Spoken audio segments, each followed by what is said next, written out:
Ulalum.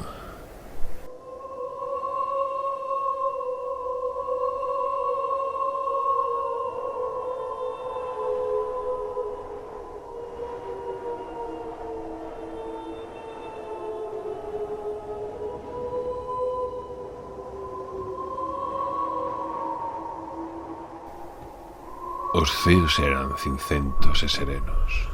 As follas estaban crispadas e secas. As follas estaban murchas e secas.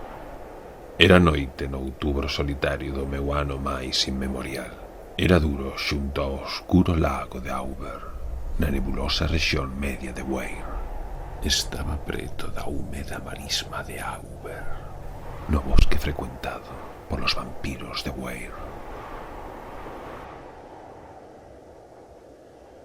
Aquí, unha vez, a través dun pasadizo titánico de cipreses, vagaba coa miña alma. De cipreses, con psique, a miña alma. Eran os días nos que o meu corazón era volcánico, como os ríos de escorias que rodan, como as lavas que sen descanso rodan, as súas correntes sulfurosas polo Llane abaixo, nos confins do polo, que ximen mentras baixan Llane abaixo, nos reinos do polo boreal. A nosa conversa fora seria e sensata, pero os nosos pensamentos eran lentos e murchos. Os nosos recordos eran traizoeiros e serenos, porque non sabíamos que o mes era outubro e non marcáramos a noite do ano, a noite de todas as noites do ano. Non observábamos o oscuro lago de Auber, aínda que unha vez viaxáramos a él. Non lembrábamos a húmeda marisma de Auber, nin o bosque dos vampiros de Weir.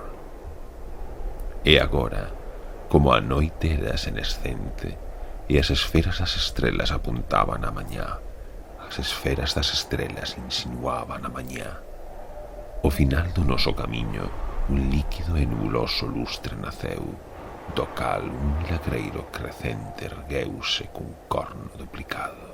O crecente diamantino de Astarte, distinguido polo seu corno duplicado. Eu dixen, é máis tibia que Diana, ela rola por un éter de suspiros, ela deleita nunha rexión de suspiros, ela viu que as vaguas non están secas, estas meixelas, onde o verme nunca morre. E pasou polas estrelas do león para indicarnos o camiño cara ao ceo, para a paz letea dos ceos. Sobe pola guarida do león, con amor nos seus ollos luminosos.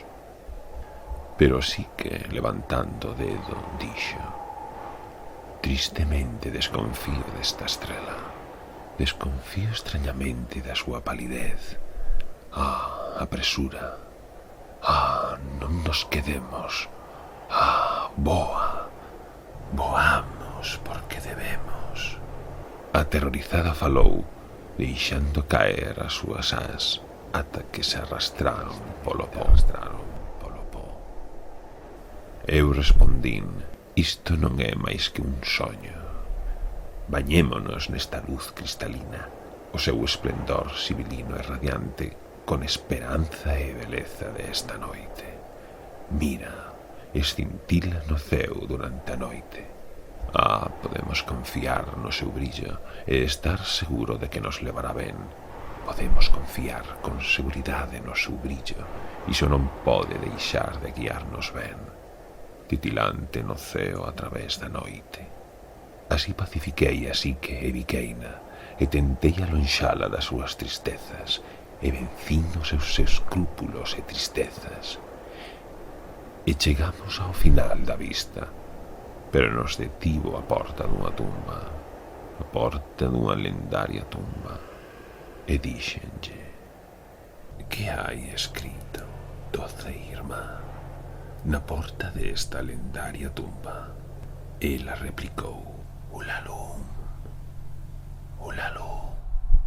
E o sepulcro da túa perdida, olalo.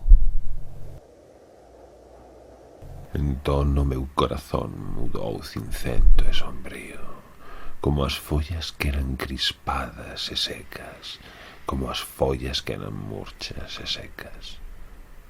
E repliquei: será certamente outubro nesta mesma noite do ano pasado cando eu trouxen unha pesada carga aquí, cando eu viaxaba por aquí. Nesta noite, entre todas as noites do ano, que demo me tentou aquí. Ben coñezo agora este oscuro lago de Auber, esta nebulosa rexión de Weir. Ben coñezo agora esta húmeda marisma de Auber, estos bosques nos que rondan os vampiros de Weir.